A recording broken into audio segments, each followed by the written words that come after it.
கர்த்தருடைய பரிசுத்த நாமத்துக்கு மகிமை உண்டாகட்டும். ஆண்டவரும் உலக மீட்பெருமாகிய இயேசு கிறிஸ்துவின் நாமத்தில் உங்களை வாழ்த்துகிறேன். அல்லேலூயா.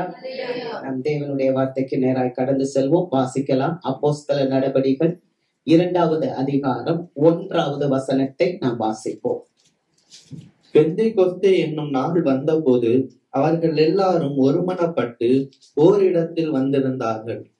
பெந்தைக்கொஸ்தே என்னும் நாள் வந்தபோது அவர்கள் எல்லாரும் ஒருமனப்பட்டு ஓரிடத்தில் வந்திருந்தார்கள்.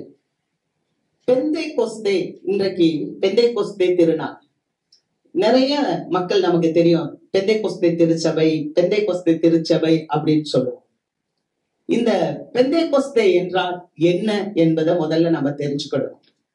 இந்த பெந்தைக்கொஸ்தே அப்படின்னு சொன்னா அதற்கு பொருள் என்ன அப்படின்னா 50வது நாள். பெந்தைக்கொஸ்தே அப்படின்றது வேற ஒண்ணும் இல்ல, 50வது நாள்.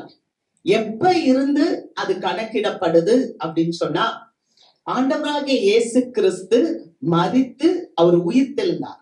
அந்த உயிர்த்தெழுந்த நாளில இருந்து 50வது நாள் பெந்தைக்கொஸ்தே நாள். உயிர்த்தெழுந்த இயேசு அதற்கு பிறகு 40 நாள் இந்த பூமியில சுற்றி திரிந்தார். சுற்றி சீஷர்களுக்கு தன்னை வெளிப்படுத்தினார். அதன் பின்பு 40வது நாள் அவர் பரத்துக்கு ஏறிச் சென்றார். அல்லேலூயா. அப்ப அந்த உயிர்த்தெழுந்த நாளில இருந்து வருகிற 50 நாள், அந்த 50வது நாள் தான் பெந்தைக்கொஸ்தே நாள், அல்லது அது வாரங்களின் நாள் என்று சொல்லலாம். 7 வாரம், ஒரு வாரத்துக்கு 7 நாட்கள், அப்ப 7 வாரம் பிளஸ் ஒரு நாள் சேர்த்து 50வது நாள். இத குறிச்சு பழைய ஏற்பாட்டுல நம்ம பார்க்கும்போது, பழைய ஏற்பாட்டுல இஸ்ரவேல் ஜனங்கள் எகிப்துல அடிமைத்தனத்துல இருந்தாங்க. அடிமைத்தனத்துல 400 வருஷம் இந்த ஜனங்கள் இருக்கும்போது மோசே சொன்னார், நீங்க எல்லாரும் உங்க வீட்டுல ஆளுக்கு ஒரு ஆட்டுக்குட்டியை எடுத்து அடிச்சு அதை புசிங்க, அது பஸ்கா அப்படின்னு சொன்னார். அந்த ரத்தத்தை எடுத்து அதுல நீங்க ஈசோப்புலால தொய்த்து வீட்டுல இருக்க நிலைச்சட்டத்துல மேலையும் நிலைக்கால்கள் கீழையும் நீங்க அந்த ரத்தத்தை பூசுங்க அப்படின்னு சொன்னார். அப்படி அந்த ரத்தத்தை பூசும் போது சங்கார தூதன், மரணத்தை கொண்டு வருகிறவன், அழிவை கொண்டு வருகிறவன், நாசத்தை கொண்டு வருகிறவன் உங்க வீட்டுக்கு வராம அவன் அந்த வீட்டை கடந்து போவான் என்று சொன்னாங்க. அதே மாதிரி அந்த ஜனங்கள் எல்லாம் ஒரு ஆட்டுக்குட்டியை அடிச்சாங்க. ஆட்டுக்குட்டியை அடித்து அதனுடைய ரத்தத்தை வீட்டு நிலைகளில் எல்லாம் பூசினாங்க. மேற்சட்டத்துல பூசினாங்க, நிலைக்கால்கள் கீழே எல்லாம் பூசினாங்க. அந்த ஆட்டுக்குட்டியை அவர்கள் புசித்தார்கள். அங்க வசனத்தை நம்ம வாசிக்கும் போது 30வது வசனம் சொல்லுது, யாத்திராகமம் 12:30, எகிப்தியர் வீட்டுல சாவு இல்லாத ஒரு வீடே இல்லையா. எல்லார் வீட்டிலையும் அரசன் முதல் அந்த ஊர்ல இருக்கிற ஆண்டி வரைக்கும் இருக்கிற அந்த ஊர்ல எகிப்தியர்கள் வீட்டுல தலைச்சன் பிள்ளைங்க எல்லாம் செத்து போச்சு. மரணம் எல்லார் வீட்லயும். ஆனா ஆட்டுக்குட்டியினுடைய ரத்தம் யாரு வீட்டுல எல்லாம் துவைக்கப்பட்டிருந்துச்சோ, அந்த நிலைக்கால்களில தெளிக்கப்பட்டிருந்துச்சோ, அந்த வீடு மட்டும் சாவு இல்லாமல் இருந்தது. அல்லேலூயா. ஆகவே தான் அந்த விழா பஸ்கா பண்டிகை என்று சொல்லப்படுகிறது. ஆண்டவராகிய இயேசு கிறிஸ்து புதிய ஏற்பாட்டுல அவர் தெய்வமா வந்து பிறந்தார். நம்ம மத்தேயு புஸ்தகம் 1வது அதிகாரம், மத்தேயு 1:21, அவள் ஒரு குமாரனை பெறுவாள், அவருக்கு இயேசு என்று பெயரிடுவாயாக, ஏனெனில் அவர் தமது ஜனங்களின் பாவங்களை நீக்கி அவர்களை ரட்சிப்பார் என்றான். பாத்துக்கோங்க, அவள் ஒரு குமாரனை பெறுவாள். கேப்ரியல் தூதன் வந்து சொல்றாரு, மரியாவுக்காக நியமிக்கப்பட்டிருக்கிற மரியாளுடைய கணவர்கிட்ட வந்து சொல்றாரு. என்ன சொல்றாரு? அவள் ஒரு குமாரனை பெறுவாள், அவருக்கு இயேசு என்று பெயரிடுவாயாக, ஏனெனில் அவர் தம்முடைய ஜனங்களின் பாவங்களை நீக்கி அவர்களை ரட்சிப்பார். அல்லேலூயா. அப்ப அந்த வசனம் சொல்லுது, 1 யோவான் புஸ்தகம் 1வது அதிகாரம் 7வது வசனத்துல, குமாரனாகிய இயேசு கிறிஸ்துனுடைய ரத்தம் சகல பாவங்களையும் நீக்கி நம்மை சுத்திகரிக்கிறது. அல்லேலூயா. அப்ப அந்த ரத்தத்துல நமக்கு பாவ மன்னிப்பு உண்டு. ஆகவேதான் இந்த ஜனங்கள், இந்த எகிப்துல இருந்த ஜனங்கள் ஆட்டுக்குட்டியை அடித்த உடனே அது பஸ்கா என்று சொல்லப்பட்டது. அந்த பஸ்காவை அவங்க சாப்பிட்ட உடனே எகிப்துல இருந்து வெளியே வந்துட்டாங்க. எகிப்துல இருந்து 400 வருஷம் அடிமைத்தனத்துல இருந்ததுல இருந்து வெளியே வந்துட்டாங்க. இன்னைக்கு நீங்களும் நானும் ஆண்டவராக இயேசு கிறிஸ்துவினுடைய ரத்தத்தினாலே கழுவப்பட்டிருக்கோம், மீட்கப்பட்டிருக்கிறோம். ஆண்டவருடைய சரீரத்தை நாம புசிக்கிறோம், அந்த பஸ்காவை நாம சாப்பிடுகிறோம். அல்லேலூயா. விசுவாசம் நமக்கு வேணும். அப்ப நாமளும் அடிமைத்தனத்தில் இருந்து, மரணத்தில் இருந்து, சாவில் இருந்து, அந்த பயத்தில் இருந்து, நிந்தைகளில் இருந்து நாமும் வெளியே வந்திருக்கிறோம். அல்லேலூயா. தேவன் நம்மளை அவருடைய ரத்தத்தினாலே மீட்டெடுத்திருக்கிறார். அவர் நமக்கு பஸ்காவாய் இருக்கிறார். அதைத்தான் அந்த பவுலடியார் சொல்லுகிறார். 1 கொரிந்தியர் புஸ்தகம் 5வது அதிகாரம் அங்கே நம்ம வாசிக்கும் போது அங்கே சொல்லப்பட்டிருக்கிறது, நம்முடைய பஸ்காவாகிய கிறிஸ்து நமக்காக பலியிடப்பட்டு இருக்கிறாரே. அப்போ உங்களுக்காக எனக்காக கிறிஸ்து பலியிடப்பட்டார். இந்த ஜனங்கள் எகிப்துல இருந்து வெளியே வந்துட்டாங்க. வெளியே வந்த உடனே இப்ப முதல்ல எங்க வராங்க? ஒரு வனாந்தரத்துக்கு வராங்க. இஸ்ரவேல் மக்கள் வெளியே வராங்க, ஒரு வனாந்தரம். அந்த வனாந்தரத்துல ஒரு மலை மேல வர்றாங்க, சீனாய் மலை. அந்த மலை மேல ஆண்டவர் இருக்கிறார். அங்க பாத்தீங்கன்னா அக்கினி பயங்கரமா இருக்கு, நெருப்பு தழல் பயங்கரமா இருக்கு. அதுல இருந்து ஆண்டவர் பேசுறார். பேசி மோசேதான் ஜனங்களை அழைச்சிட்டு வராரு. அந்த மோசேட்ட தன்னுடைய பிரமாணத்தை கொடுக்கிறார். இந்த 400 வருஷமா இவங்க பார்வோனுடைய பிரமாணத்திலே இருந்தாங்க. ஆனா இப்ப இவங்க தேவனுடைய பிள்ளைகளா மாறி அந்த எகிப்தை விட்டு வெளியே வந்து செங்கடலை பிளந்து வெளியே வந்துட்டாங்க. இப்ப சீனா வனாந்தரத்துல வந்து சீனாய் மலை கிட்ட வரும்போது ஆண்டவர் சீனாய் மலையிலிருந்து பேசுறார். அவங்களுக்கு தம்முடைய பிரமாணங்களை கொடுக்கிறார். அல்லேலூயா. பாருங்க, தேவனுடைய பிள்ளைகளுக்கு தேவன் அவருடைய பிரமாணங்களை கொடுப்பார். அதனாலதான் அவர் சொன்னார், என்னை தவிர உனக்கு வேற விக்கிரகங்கள் உண்டாயிருக்க வேண்டாம்.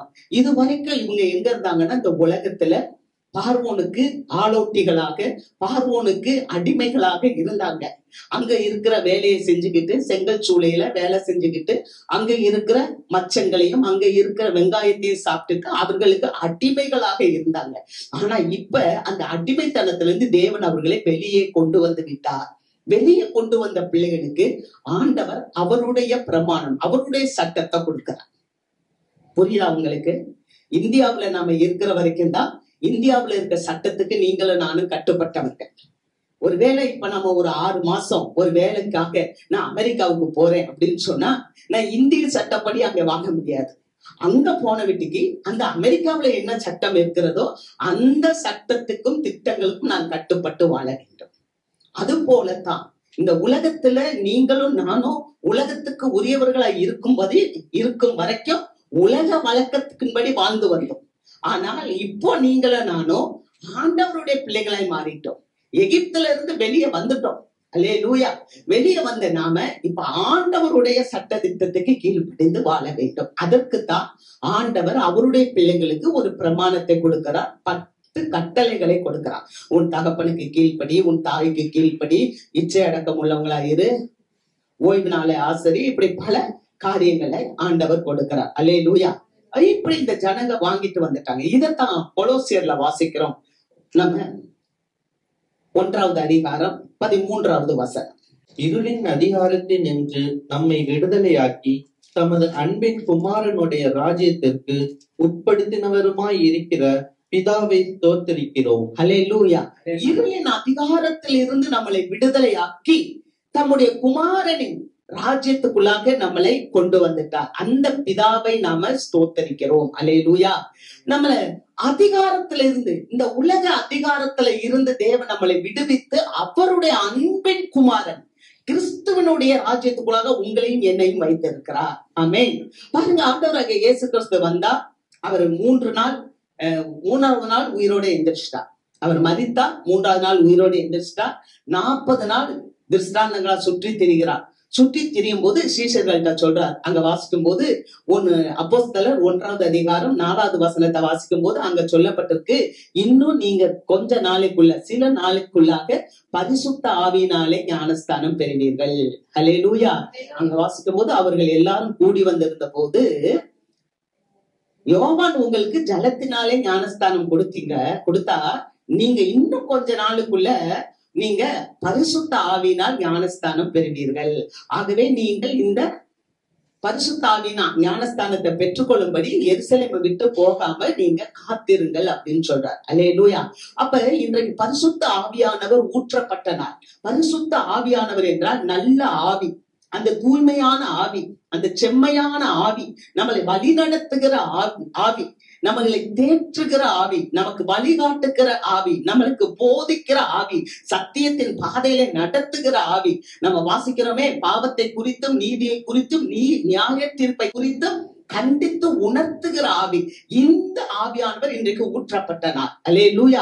அத சீஷர்களிடத்துல சொல்றார். என்ன சொல்றார்? நீங்க எருசலேமை விட்டு போகாமல் நீங்கள் பரிசுத்த ஆவியை பெற்றுக்கொள்ளும்படி காத்திருங்கள்.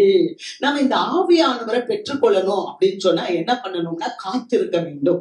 பரிசுத்த ஆவியை ஒரு மனுஷன் பெற்றுக்கொண்டா உண்மையாகவே அந்த மனுஷனுக்கு குறைவுகள் இருக்காது.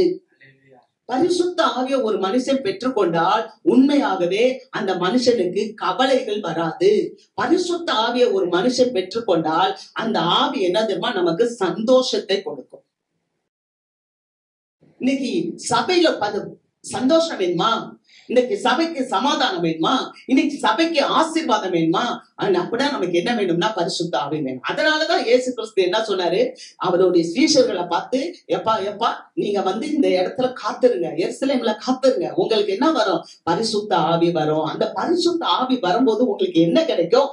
பெலன் கிடைக்கும். பரிசுத்த ஆவி உங்களிடத்தில் வரும்போது நீங்கள் பெலன் அடைந்து நீங்க எருசலேமிலும் யூதேயா முழுவதிலும் சமாரியாவிலும் உலகின் முடிவு பரியந்தம் எனக்கு சாட்சிகளா இருப்பீர்கள்.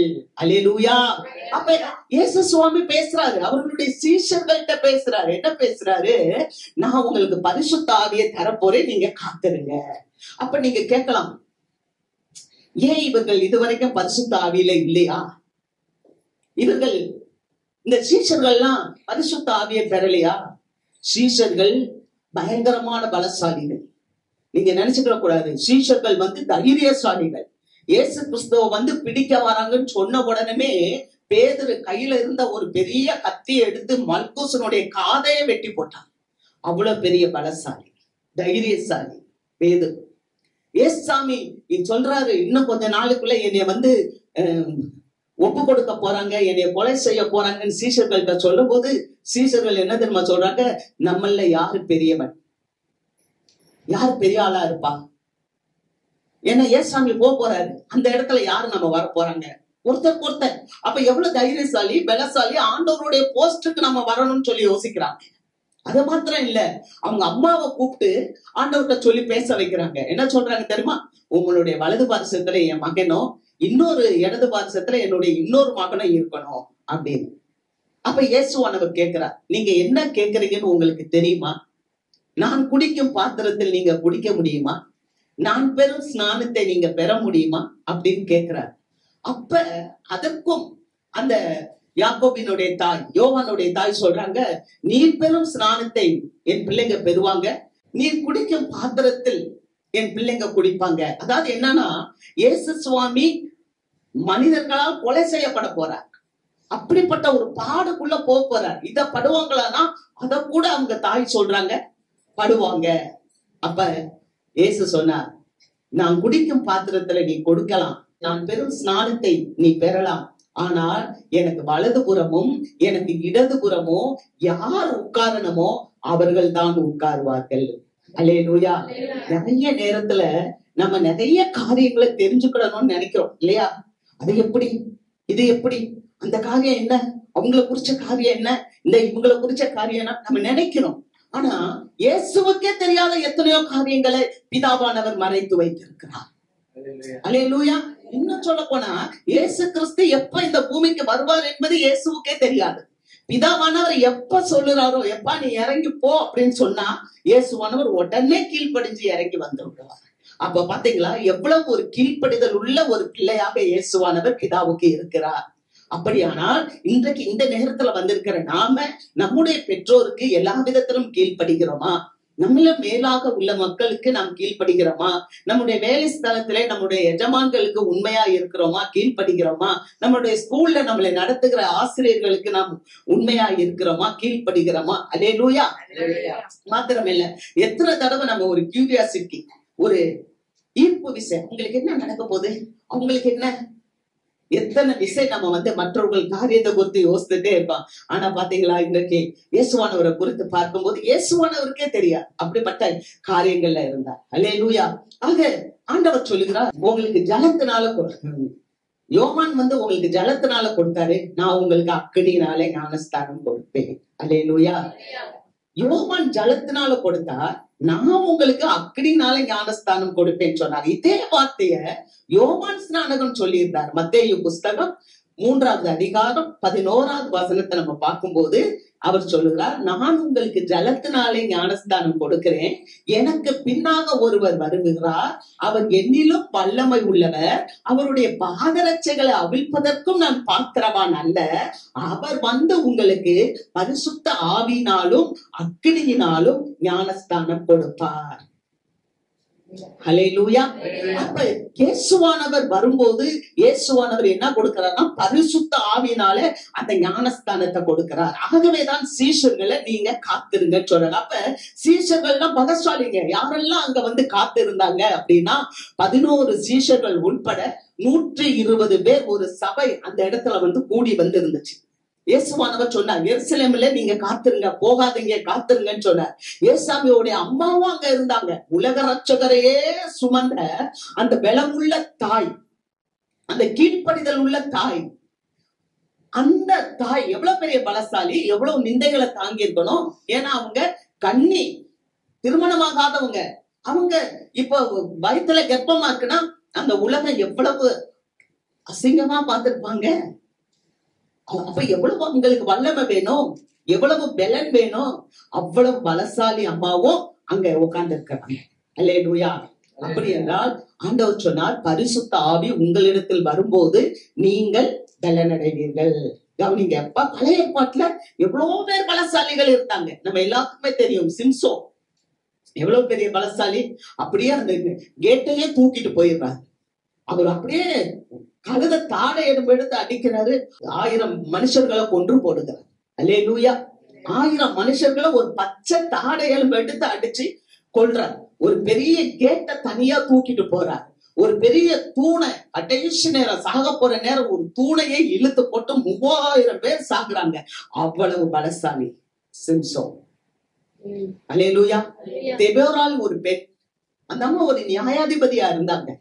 அந்த அம்மா ஒரு பெரிய தலைவியா இருந்து, ஒரு தீர்க்கதரிசியா இருந்து அவங்க அந்த தேசத்தை வழி நடத்தினாங்கன்னு பாக்குறோம். அவங்கள்ட்ட வல்லமை இருந்துச்சு, அவங்கள்ட்ட பரிசுத்த ஆவியானவர் இருந்தார். அல்லேலூயா. அவங்க தீர்க்க தரிசனம் சொன்னாங்க, அவங்க அந்த தேசத்தை வழி நடத்தினாங்க, ஞானத்துல நிரம்பி இருந்தாங்க. அந்த அம்மா சொன்னாங்க, தெபோராளாகிய நான் எழும்பும் வரைக்கும் கிராமங்கள் பாழாய் கிடந்துச்சு. ஒரு பெண்மணி சொல்றாங்க, நான் எந்திரிக்கிற வரைக்கும் அந்த கிராமம் பாழா இருந்தது. ஒரு பெண்மணி எந்திரிச்சு அந்த கிராமத்தை சீர்படுத்தினாங்க. ஒரு பெண்மணி எந்திரிச்சு அந்த கிராமத்தை சீர்படுத்தினாங்க. அந்த பெண்மணி அந்த தேசத்துக்கு ஒரு தலைவியாக இருந்தாங்க. எஸ்தரை குறிச்சு பாக்குறோம். எஸ்தர் ஒரு பயங்கரமான தைரியமான ஒரு பெண், யூத குலத்துக்கே விடுதலை வாங்கி கொடுத்த ஒரு பெண். யூதர்களை எல்லாம் கொன்று ஒழிக்க வேண்டும் என்று சொல்லி ஒரு மனுஷன் ஆகான், அவன் அந்த மாதிரி ஒரு காரியத்தை தீட்டி அந்த ஊரினுடைய ராஜாவிட்ட சொல்லி வைக்கிறான். ஆனா இதை அறிந்து கொண்ட அந்த பெண் நல்ல உபவாசித்து அந்த ராஜாவின் இடத்துல போய் அவன் நின்று ஃபைட் பண்ணி அந்த யூத குலத்தையே அவன் காப்பாற்றினான். வல்லமையான அண்ணா, ஆண்டவர் மேல ரொம்ப நம்பிக்கை வச்சவ. சக்கலாத்தி, உனக்கு குழந்தை இல்லைன்னு சொல்லி ரொம்ப அவமானப்படுத்தினாங்க. ஆனா அந்த பெண்மணி ஆண்டவர் மேல நம்பிக்கை வச்சு விட்டாப்படியா ஜெபித்து அவ ஆண்டவர் கூடயே இருந்து நம்பி, நீ எனக்கு ஒரு குழந்தைய கொடுப்பேன்னா அந்த குழந்தைய நான் உமக்கே தருவேன். நம்ம கொடுப்போமா? நம்ம ஆண்டவருக்கு கொடுப்போமா? நம்ம எத்தனையோ விஷயத்துல நம்ம கொடுக்கறதுலயே உண்மை இல்லாம இருப்போம். ஆனா அந்த அம்மா சொன்னாங்க, எனக்கு ஒரு குழந்தை தருவியில அந்த குழந்தைய நான் உமக்கே கொடுப்பேன். அந்த குழந்தை பால் மறந்தோன்னு அந்த பையன் சாமுவேலை கொண்டு போய் அப்படியே தேவ ஆலயத்துல விட்டுட்டாங்க. அதுக்கப்புறம் ஆண்டவர் அந்த அம்மாக்கு 5 குழந்தைகளை கொடுத்தாங்க. எவ்வளவு அந்த அம்மா பிரதிஷ்டையோட, அர்ப்பணிப்போட, நம்பிக்கையோட அவங்க வாழ்ந்தாங்க. இப்படி தைரியசாலிகள், வல்லமை உள்ளவர்கள்லாம் நிறைய பேர் பழைய ஏற்பாட்டுல இருக்கிறாங்க. ஆனால் புதிய ஏற்பாட்டுல இந்த 50வது நாள்ல ஆண்டவர் ஏன் பரிசுத்த ஆவியை கொடுக்க வேண்டும்? அல்லேலூயா. பரிசுத்த ஆவியை ஏன் இந்த 50வது நாள் கொடுக்க வேண்டும்? இயேசுவானவர் நீங்க காத்திருக்க சொல்ல வேண்டும். அப்படின்னா பரிசுத்த ஆவியானவர் பழைய ஏற்பாட்டுல ஆதியாகமம் புஸ்தகத்துல இருந்து வெளிப்படுத்தின விசேஷம் வரைக்கும் பரிசுத்த ஆவியானவர் இருக்கார். எல்லா இடங்களிலும் ஆவியானவரை நம்ம பார்க்க முடியும். ஆரம்பத்திலேயே 3வது வசனம் ஆதியாகமத்திலே சொல்லப்பட்டிருக்கு, ஆழத்தின் மேல் ஆவியானவர் அசைவாடி கொண்டிருந்தார். அப்ப ஆவியானவர் சர்வ வியாபியா எங்கும் நிறைந்தவர். ஆனால் இன்றைக்கு இந்த 50வது நாளில ஏன் ஆண்டவர் நீங்க இந்த இடத்திலே இருங்க, இங்க இருந்து போகாதீங்க, பரிசுத்த ஆவியை பெற்றுக்கொள்ளுங்கள் சொன்னார். வாசிக்கலாம். 2வது அதிகாரம், அப்போஸ்தலர் 2வது அதிகாரம் 3வது வசனம். அல்லாமலும் அக்கினிமயமான நாவுகள் போல பிரிந்திருக்கும் நாவுகள் அவர்களுக்கு காணப்பட்டு அவர்கள் ஒவ்வொருவர் மேலும் வந்து அமர்ந்தது. ஹல்லேலூயா. 3வது வசனத்தை பார்க்கும்போது அங்க சொல்லி அக்கினிமயமான நாவுகள் போல பிரிந்திருக்கும் நாவுகள் அவர்களுக்கு காணப்பட்டு அவர்கள் ஒவ்வொருவர் மேலும் வந்து அமர்ந்தது. அப்ப முதல் வசனத்தை பார்க்கிறோம், பெந்தேகோஸ்தே நாளில அங்க இருக்கிறவங்க எல்லாரும் ஒருமனப்பட்டு கூடி வந்தார்கள். அருமையான தேவ மக்களே, ஆதி திருச்சபை இந்த மாதிரி ஒரு திருச்சபை உருவான வரலாறு அது. அந்த ஆதி திருச்சபையில ஒரு மனம் காணப்பட்டது. அல்லேலூயா. இன்னைக்கு ஆவியானவர் சபைக்கு கொடுக்கிற வார்த்தை என்னன்னா, ஒரு மனம் நமக்கு வேணும், காதுள்ளவன் கேட்க கடவன் என்று சொல்லப்பட்டிருக்கிறது. நம்ம எல்லாருக்கும் என்ன வேணும்? ஒரு மனம் வேணும். நம்ம ஆண்டவருடைய சமூகத்துக்கு வரும்போது ஒருமனப்பட்டு நாம் கூடி வர வேண்டும். எதற்கு நாம் ஒருமனப்பட்டு கூடி வர வேண்டும்? ஆண்டவர் நமக்கு என்ன கொடுக்கிறார்? அக்னிமயமான பிரிந்திருக்கிற நாவுகள் அவர்கள் ஒவ்வொருவர் மேலும் வந்து இறங்கினது. ஆண்டவரை குறித்து பேசுவதற்காகத்தான் இயேசுவானவர் 12 பேரை செலக்ட் பண்ணார். ஹல்லேலூயா. எதற்கு 12 பேரை தெரிந்து கொண்டார் அப்படின்னா, இயேசுவானவர் ஒரு காலகட்டத்துக்கு பிறகு அவர் பிதாவுகிட்ட போயிருவாரு. ஆனால் இந்த இயேசுவை பற்றி எல்லாருக்கும் சொல்ல வேண்டும். ஆமென். சொல்லுவாங்க இல்லையா, பேர் சொல்லும் பிள்ளை. அப்ப அவருடைய பேரை, நாமத்தை சொல்லுவதற்கு அவருடைய பிள்ளைகளாக 12 பேரை அவர் தெரிந்து கொண்டார்.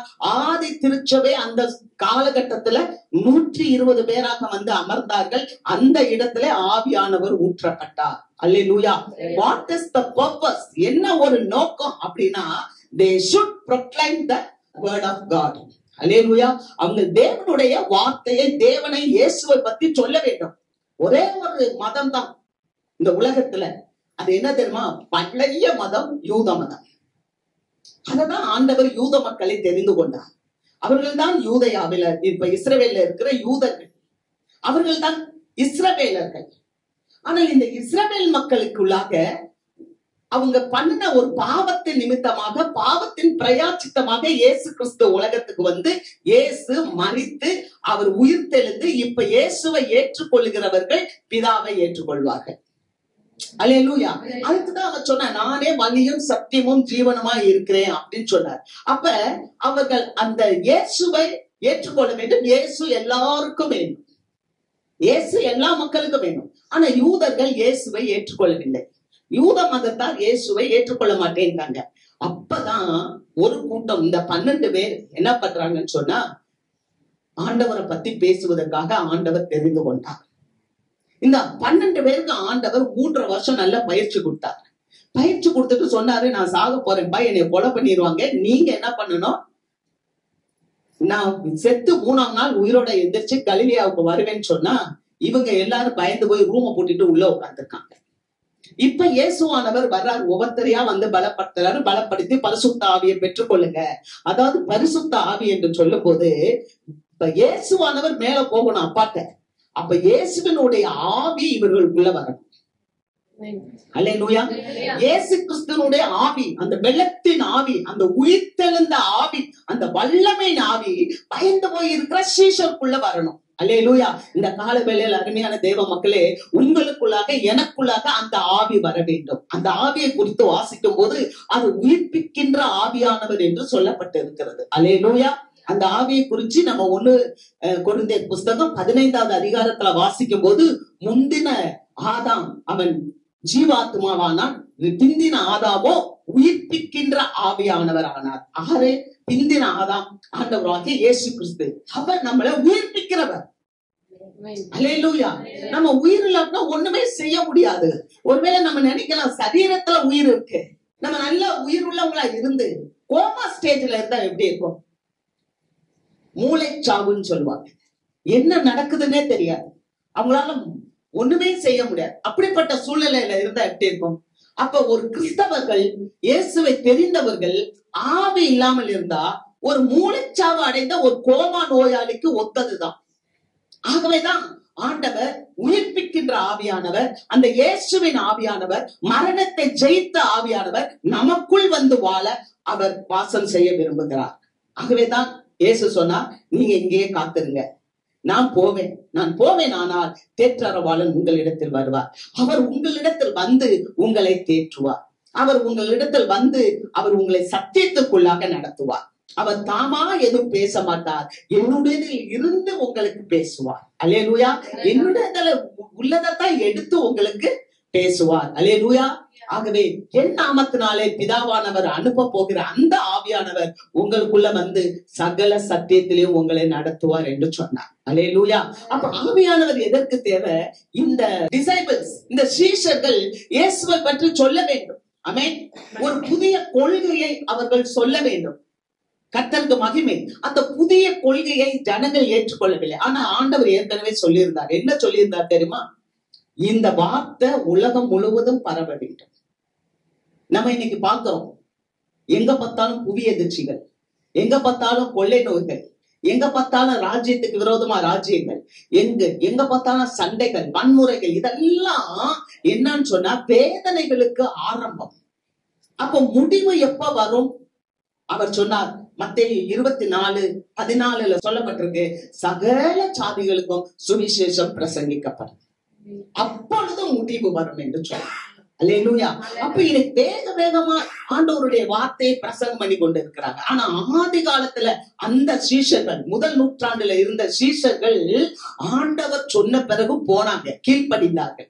நீங்க நல்லா நினைச்சு பாருங்க, அந்த 12 சீஷர்கள் அதுல ஒருத்தன் போயிட்டான், அதுக்கு பதிலா வேற ஒருத்தன் வந்தான். அவங்க எல்லாம் சேர்ந்து இந்த ஆண்டவரை பத்தி பிரகடனப்படுத்தாட்டினா இன்னைக்கு நீங்களும் நானும் இங்க வந்து உட்கார்ந்துருக்க முடியாது. அல்லேலூயா. அல்லேலூயா. அப்ப அந்த 12 சீஷர்கள் ஆவியை பெற்றுக்கொண்ட பிறகு, அந்த பரிசுத்த ஆவியை பெற்றுக்கொண்ட பிறகு அவர்கள் ஆண்டவரை பத்தி பேசினாங்க. ஏன் எப்படி பேசினாங்கன்னா, அக்கினிமயமான நாவுகள் அவங்க கிட்ட வந்துச்சான். நம்ம ஏசாயா புஸ்தகம் 6வது அதிகாரம் 1ல இருந்து ஒரு 7 வசனங்கள் வரைக்கும் நம்ம பார்க்கும்போது, உசியா ராஜா மரணமடைந்த நாட்களில உன்னதமும் உயரமுமான சிங்காசனத்துல ஆண்டவர் உட்கார்ந்து இருக்க கண்டேன். அவருடைய வஸ்திரம் தொங்கலால் அந்த தேவாலயத்தை மூடி இருந்துச்சு. அங்க இருக்கிற சேராபீன்கள் எல்லாரும் 6 சட்டைகள் இருக்கும். 6 சட்டைகள். 2 சட்டைகள் என்ன பண்ணுவாங்களாம்? காலை மறைச்சுக்கிடுவாங்களாம். 2 சட்டைகளினால கண்களை மறைச்சுக்கிடுவாங்களாம். 2 சட்டைகள்னால அவங்க பறந்து போவாங்களாம். போய் கேராபீன்கள் எல்லாரும் சேனைகளின் கர்த்தர் பரிசுத்தர் பரிசுத்தர் பரிசுத்தர் அப்படின்னு சொல்லி ஒருவரை ஒருவர் கூப்பிட்டு சொல்வார்களாம். அல்லேலூயா. இதெல்லாம் இந்த ஏசாயா தீர்க்கதரிசி பார்த்துக்கிட்டே இருக்கிறாரு. சேனைகளின் கர்த்தர் பரிசுத்தர் பரிசுத்தர் பரிசுத்தர் அப்படின்னு சொல்லும் போது அந்த இடமே என்ன ஆயிடுச்சுன்னா, தேவாலயமே அப்படி புகைக்காடா வந்துருச்சோம். அப்படி புகையா நிரம்பிருச்சு தேவாலயம். அவங்க பண்ணின அந்த வொர்ஷிப்ல அந்த நிலைக்கால் அப்படியே அசைஞ்சிருச்சு. தேவாலயத்தினுடைய நிலைக்கால் அசைஞ்சிருச்சு. இன்னைக்கு நம்ம வொர்ஷிப் பண்ணும்போது எப்படி இருக்கு? பவுலும் சீலாவும் பாடி துதித்தார்கள். அவர்களுடைய கட்டுகள் அருந்தன. அவங்களுடைய கட்டுகள் மாத்திரமல்ல, அவர்களை சுற்றி இருந்தவர்களுடைய கட்டுகள் எல்லாம் அருந்துச்சு. அந்த அளவுக்கு அவங்க வாயை திறந்து உற்சாகமா தொழுமரத்துல கட்டப்பட்ட சூழ்நிலையிலும் கர்த்தரை பாடி துதித்தார்கள். நம்ம எந்த அளவுக்கு பாடி துதிக்கிறோமோ அந்த அளவுக்கு நம்மளுடைய பிரச்சனைகள் விலகி ஓடும். அல்லேலூயா. அத இவர் பார்க்கிறாரு. கேராபீன்கள், அந்த சேராபீன்கள் அவங்க பாடி துதிக்கும் போது நிலைக்கால் எல்லாம் அசைது. அது மாத்திரமல்ல, ஐயோ ராஜாவை என் கண்கள் கண்டதே. அவர் சொல்றாரு, ஐயோ நான் அதமானே, நான் அழிந்து போயிட்டேன் ஆண்டவரே. ஸ்தோத்திரம். ஏசாயா சொல்றார், the prophet, the great prophet, மிகப்பெரிய தீர்க்கதரிசி, வல்லமையான ஒரு தீர்க்கதரிசி. நமக்கு ஏசாயா என்ற ஒரு புஸ்தகத்தை கொடுத்தவர். அந்த ஏசாயா என்ற புஸ்தகமே ஒரு ஃபுல் காஸ்பல் புக்கு. 66 புஸ்தகம் தான் இருக்கும்.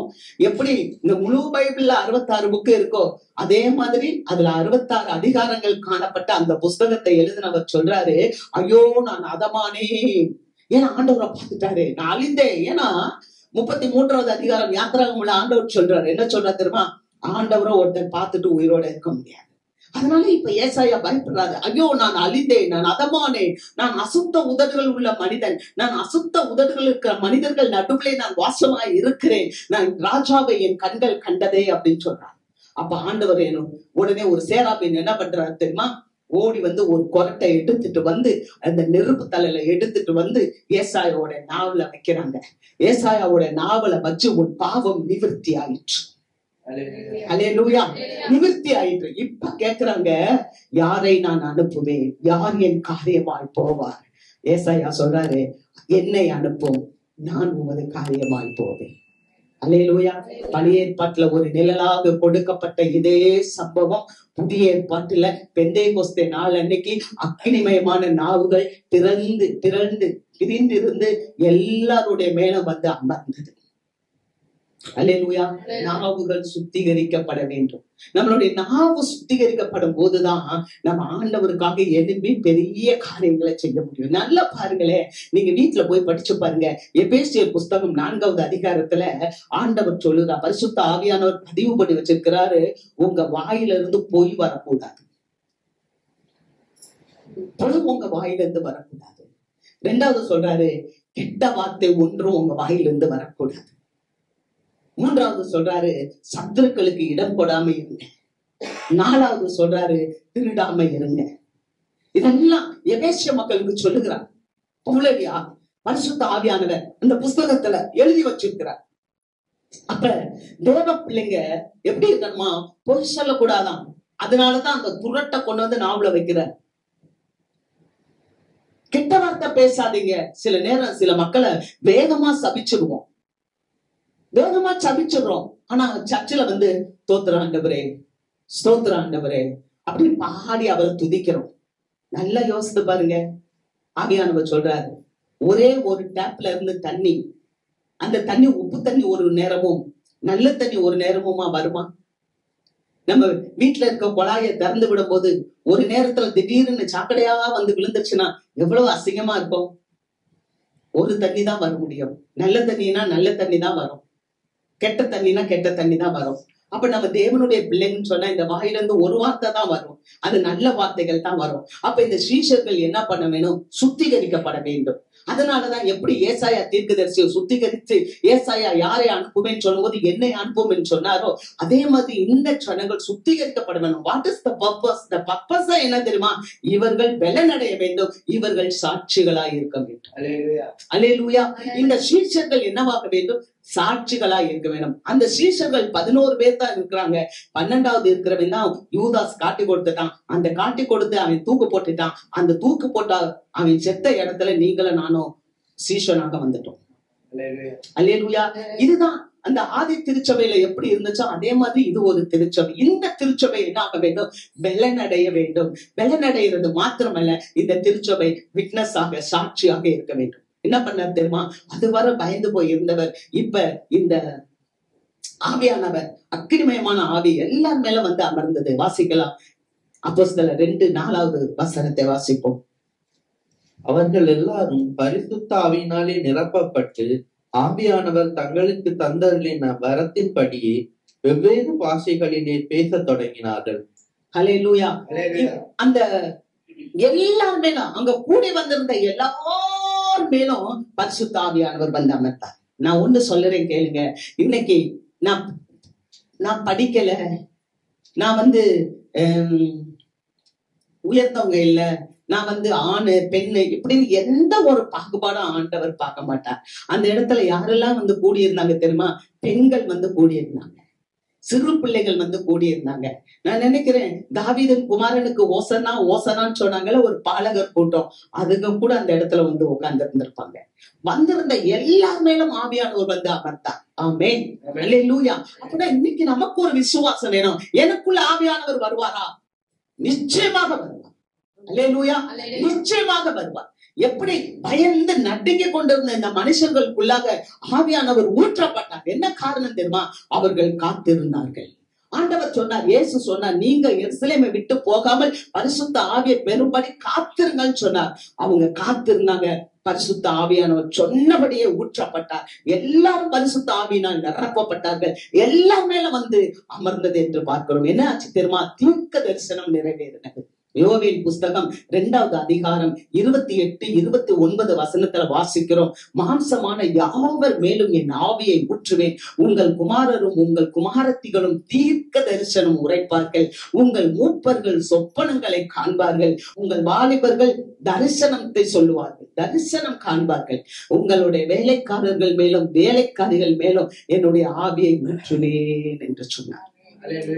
எல்லாருமே குமாரர்கள் மேல, குமாரத்திகள் மேல, முதியோர்கள் மேல, வாலிபர்கள் மேல, வேலை செய்யறவங்க மேல, எல்லார் மேல நான் ஊற்றுவேன். பாகுபாடே இல்லை. அடிமைகளாக இருக்கலாம், சுயாதீனர்களாக இருக்கலாம், ஒன்றும் இல்லாதவர்களாக இருக்கலாம், ஏழைகளாக இருக்கலாம், பணக்காரர்களாக இருக்கலாம், ஆண்களாக இருக்கலாம், பெண்களாக இருக்கலாம், யார் மீதிலும் பரிசுத்த ஆவியானவர் இறங்குவார். அங்க அமர்ந்திருந்த எல்லார் மேலும் பாகுபாடு இல்லாமல் பரிசுத்த ஆவியானவர் இறங்கினார் என்று பார்க்கிறோம். அன்றைக்கு அவர் இறங்கினார் என்றால் இன்றைக்கு நம்மையும் நிரப்புவதற்கு அவர் போதுமானவராக இருக்கிறார். அல்லேலூயா. விசுவாசிக்கிற யாருக்கும் ஆண்டவர் கொடுப்பார், கேட்கிற யாருக்கும் ஆண்டவர் கொடுப்பார். ஏன்னா வேதம் சொல்கிறது, கேட்கிறவன் எவனும் பெற்றுக் கொள்கிறான். அருமையான தேவ மக்களை, ஒண்ணு சொல்லுகிறேன், பரிசுத்த ஆவி இல்லாம நம்மளால வாழ முடியாது. பரிசுத்தம் இல்லாம வாழ முடியாது. கொஞ்ச நாள் தான். ஆவியானவர் இல்லாட்டினா எப்படி ஒரு செத்த பிரேதம் 2 நாள் கூட தாங்காது. 3ஆம் நாள் நாரது தூக்கிட்டு போங்கன்னு சொன்ன மாதிரி பரிசுத்த ஆவி இல்லாட்டினா இந்த உலகத்துல நீங்களும் நானும் வாழ்வது கடினம். ஆகவேதான் நான் திரும்ப சொல்லுவேன், இந்த பரிசுத்த ஆவியை நீங்கள் பெற்றுக்கொள்ள வேண்டும். அல்லேலூயா, அல்லேலூயா. அந்த பரிசுத்த ஆவி வரும்போதுதான் நமக்கு பாவத்தை குறித்தும் நீதியை குறித்தும் நியாயத்தை குறித்தும் கண்டித்தும் உணர்த்துவார். அந்த பரிசுத்த ஆவி வரும்போது அவர் நம்மளை நல்ல வழியில, செம்மையான வழியில நம்மளை நடத்துவார். ஆமென். பாருங்க, பயந்து போயிருந்த சீஷர்கள் எழும்பி பேசுறாங்க. அங்க வாசிக்கிறோம் 2வது அதிகாரம் அப்போஸ்தலர் 2:41 அவர் போய் பிரசங்கம் பண்ணும்போது 3000 பேர் அங்கே சேர்க்கப்பட்டார்கள். அல்லேலூயா. வாசிக்கிறோம் 2:41. அவனுடைய வார்த்தையை சந்தோஷமாய் ஏற்றுக்கொண்டவர்கள் ஞான ஸ்நானம் பெற்றார்கள். அன்றைய தினம் ஏறக்குறைய 3000 பேர் சேர்த்துக் கொள்ளப்பட்டார்கள். அன்றைய தினம் ஏறக்குறைய 3000 பேர் ரட்சிக்கப்பட்டாங்க. பாத்தீங்களா? 12 பேர் பயந்து இருந்தாங்க. ஆனா ஆண்டவருடைய ஆவி ஊற்றப்பட்டுச்சு. எதற்காக ஊற்றப்பட்டுச்சு? சாட்சிகளா இரு. எதற்குறான சாட்சி? என்னை ஆண்டவர் போஷித்தார், எனக்கு பிள்ளை கொடுத்தார், எனக்கு வீடு கொடுத்தார், எனக்கு வாகனம் கொடுத்தார், அதுக்காக சாட்சி. நீங்க சாட்சியா மாறு. இயேசுவை பத்தி நீங்க பேசுறது சாட்சி. அல்லேலூயா. நம்முடைய கண்கள் இன்னைக்கு திறக்கப்படும். பரிசுத்த ஆவியானவர் எதற்கு ஊற்றினார் அப்படின்னா, நம்ம போய் தைரியமா சொல்லணும், நான் ஆராதிக்கிற தேவன் சர்வ வல்லமை உள்ள தேவன், அவர் மரித்து உயிர்த்தெழுந்த தேவன், இந்த உலகத்தை நியாயம் தீர்க்க வரப்போகிற தேவன், மரித்தோருக்கும் உயிரோடு இருக்கிறவர்களுக்கும் நடுவாக நின்று நீதி செய்கிற தேவன். அல்லேலூயா. எத்தனை பேருக்கு அந்த தைரியமா சொல்ல முடியும்? நான் ஆராதிக்கிற தேவன் பரிசுத்தம் உள்ள தேவன். நான் ஆராதிக்கிற தேவன் மனிதனாக பிறந்து இந்த இடத்துல வாழ்ந்து மரித்து 3ஆம் நாள் உயிரோடு எழுந்தவர். அல்லேலூயா. அதற்கு சாட்சி வேணும். அந்த சாட்சியை தான் இந்த பேதுரு செய்தார். அவர் போய் செஞ்ச போது 3000 பேர் வந்தாங்க. அதுக்கப்புறம் 5000 பேர் வந்தாங்க. ஆட்கள் கூடிக்கொண்டே வந்தாங்க. ஏன், ஒரு காலகட்டத்துல புற இனத்தவா யாரு தெரியுமா? அப்போஸ்தலர் 10 வாசிக்கிறோம். இத்தாலியா பட்டாளத்துல இருக்கிற கொர்நேலியு என்ற வீட்டுல போய் பேசுறாரு. கொர்நேலியு கூப்பிடுறாரு, ஐயா பக்கத்துல ஊர்ல இருக்கிற பேதுருவை கூப்பிடுறாரு. அவன் தான் பயந்தவன். அவனை கூப்பிடுறாரு, பயந்தவரை கூப்பிடுறாரு, ஐயா வாங்கய்யா, எங்க ஊர்ல நீங்க வந்து எங்க வீட்டுல வந்து நீங்க பேசணும். பக்கத்து ஊர்ல இருந்து அவரை கூப்பிட்டு பேச வைக்கிறாங்க. பேதுரு போய் பேசுறாரு. அங்க பாக்குறோம் 10வது அதிகாரம் 34 இருந்து 43 வரைக்கும் ஒரு பிரசங்கம் செய்யறாரு. அங்க போய் சொல்றாரு, என்ன தெரியுமா சொல்றாரு? அவர் சொல்றாரு, ஆண்டவர் பட்சபாதம் உள்ளவர் அல்ல. 2வது, எந்த மனுஷனும் எந்த ஜனத்துல இருக்கிற மக்களும் அவருக்கு பயந்து நீதியை செலுத்தினா அவங்கள ஏற்றுக்கொள்றாங்க. அவருடைய பிள்ளைகளா அவங்க மாறிடுறாங்க. அல்லேலூயா. அந்த தம்முடைய மக்களுக்கு சமாதானத்தை கொடுக்கறதுக்காக அவர் சுவிசேஷத்தை கொடுத்தாரு. இயேசுவை அனுப்புனாரு. இஸ்ரவேல் ஜனங்களுக்காக இயேசுவை கொடுத்தாரு. அந்த இயேசுவை எப்படி பண்ணியிருந்தாங்க தெரியுமா? நசரனாக இயேசுவை ஆண்டவர் பரிசுத்த ஆவியினாலும் வல்லமையினாலும் அவர் நிரப்பி இருந்தார். அவர் பிசாசுல அகப்பட்டவங்களுக்கெல்லாம் அவர் வந்து உதவி செய்தாரு. அவர் சுகவீனமா இருக்கிறவங்களுக்கு சுகப்படுத்தினாரு. வியாதியஸ்தர்களுக்கு வியாதியை நீக்கினாரு. எல்லா நன்மைகள் செய்தாரு. ஆனா அவரை என்ன பண்ணிட்டாங்கன்னா, இந்த மக்கள் எல்லாம் சேர்ந்து சிலுவையில கொலை செய்துட்டாங்க. இதுக்கு நாங்க சாட்சிகள். அவர் பேசுறாரு அந்த காரியங்களை எல்லாம். பாத்தீங்களா, எதுக்கு அவர் சாட்சி? இயேசுன்னு ஒருத்தர் வந்தாரு. அவர் யாருக்கும் பட்சபாதம் காட்டுறவர் இல்ல, எல்லாரையும் ஏற்றுக்கொள்றவர். அவர் நீதியா இருக்கிற யாரையும் ஏற்றுக்கொள்றாரு. இஸ்ரவேல் மக்களுக்கு சமாதானத்தை கொடுப்பதற்காக தான் பிதாவாகிய தேவன் அந்த குமாரனாகிய கிறிஸ்துவ அனுப்புனாரு. அந்த சுவிசேஷத்தை கொடுக்க வந்தாரு. ஆனா அவரை போய் இந்த துரோகிகள் எல்லாம் கொண்டு விட்டாங்க. ஆனாலும் தேவன் அவரை 3ஆம் நாள் உயிரோட கூட எழுப்பினாரு. அவருடைய 3ஆம் நாள் உயிரோட எழுப்பி எல்லாருக்கும் அவர் தன்னை வெளிப்படுத்தல. அவர் கூட இருந்த சாட்சிகள் எங்களுக்கெல்லாம், அவர் கூட நாங்க புசித்தோம், குடித்தோம், உண்டோம், எங்களுக்கெல்லாம் அவர் நம்ம வெளிப்படுத்த. அதுக்கு நாங்க சாட்சிகள். இப்படி சொல்லிட்டு இருக்கும் போதே பரிசுத்த ஆவியானவர் ஊற்றப்பட்டார். அல்லேலூயா. பரிசுத்த ஆவியானவர் அப்படியே ஊற்றப்படுகிறார். எல்லாரும் அவர்கள் என்ன பண்றாங்க தெரியுமா? தங்க பாஷையில அப்படியே பேசி தேவனை புகழுகிறார்கள். அப்ப பரிசுத்த ஆவியானவர் ஒரு பிள்ளைக்குள்ள வந்துருச்சுன்னா என்ன செய்யும்? வாய முதல்ல திறந்து ஆண்டவரை புகழும். அக்கினிமயமான நாவுகள் நம்ம மேல வந்து, அல்லேலூயா, துர்நாட்டுனால வந்து தொட்டும் போதுதான் பரிசுத்த ஆவி நமக்குள்ள வரும். நான் ஒரு பிரச்சனையை பார்க்கும் போதுதான், அந்த பிரச்சனையில இருந்து நான் மீளும் போதுதான், ஐயோ எனக்கு வந்த தலைவலி என் எதிராளிக்கு வரவே கூடாது. அல்லேலூயா, அல்லேலூயா. யாருமே கஷ்டப்படக்கூடாது. அந்த தகப்பன் உள்ள வரும். எப்ப வரும் தெரியுமா? பரிசுத்த ஆவி வந்தா. அல்லேலூயா. இந்த பரிசுத்த ஆவி வந்த உடனே இந்த மனுஷன் அந்நிய புறஜாதி புற இனத்தவர் வீட்டுல போய் பேசுறாரு. பேசும்போது எல்லார் மேலும் ஆவியானவர் ஊற்றப்படுறார். எல்லாரும் வெவ்வேறு மொழிகளை பேசி தங்கள் மொழிகளில தேவனை புகழுகிறதை கண்டார். அதுக்கு அவர் சாட்சி சொல்றாரு. அதுதான் ஹைலைட். வாசிக்கலாம். 11வது அதிகாரம் அப்போஸ்தலர் 11, 15, 16. நான் பேச தொடங்கின போது பரிசுத்த ஆவியானவர் ஆதியிலே நம்மேல் இறங்கினது போலவே அவர்கள் மேலும் இறங்கினார். அல்லேலூயா. பேதுரு இந்த அறிக்கையை கொண்டு போய் எருசலேம் சபையில அறிக்கை சமர்ப்பிக்கிறார். நான் போய் ஆண்டவரை பத்தி பேசினேன். நம்ம மேல எப்படி ஆண்டவர் இறங்கினாரோ, அல்லேலூயா. எப்படி நம்ம பெந்தேகோஸ்தே நாள் அன்றைக்கு அந்த 50வது நாள்ல இயேசுவானவர் சொன்ன போது நம்ம போய் உட்கார்ந்தோமே, நம்ம மேல ஆவியில தேவன் எப்படி இறங்கினாரோ அது மாதிரி என் வார்த்தை கேட்ட போது அவர்கள் மீதிலும் அவர் வந்து இறங்கினார். அடுத்த வசனத்தை பாருங்க. யோவான் ஜலத்தினாலே ஞானஸ்தானம் கொடுத்தான், நீங்களோ பரிசுத்த ஆவியினாலே ஞானஸ்தானம் பெறுவீர்கள் என்று கர்த்தர் சொன்ன வார்த்தையை அப்பொழுது நினைவு கூர்ந்தேன். அல்லேலூயா, அல்லேலூயா. எப்படி ஆண்டவர் தீர்க்க தரிசனத்தை நிறைவேற்றுகிறார் தம்முடைய மக்கள் மூலமாக. ஆண்டவர் சபை மூலமாக அவருடைய வார்த்தை நிறைவேற்ற வேண்டும். அதற்காகத்தான் அந்த 50வது நாள் என்றால் அது ஆவியானவர் ஊற்றப்பட்ட நாள். எதற்காக ஊற்றப்பட்டார்? தேவனுடைய திட்டத்தை செயல்படுத்தி முடிப்பதற்காக ஊற்றப்பட்டார். எதற்காக தேவன் அந்த 12 பேரை, எதற்காக தேவன் அந்த 120 பேரை, எதற்காக தேவன் இந்த சபையை தெரிந்து கொண்டார் என்றால் தேவனுடைய திட்டத்தை சபை நிறைவேற்றுவதற்காக சபையை தேவன் தெரிந்து கொண்டார். அல்லேலூயா.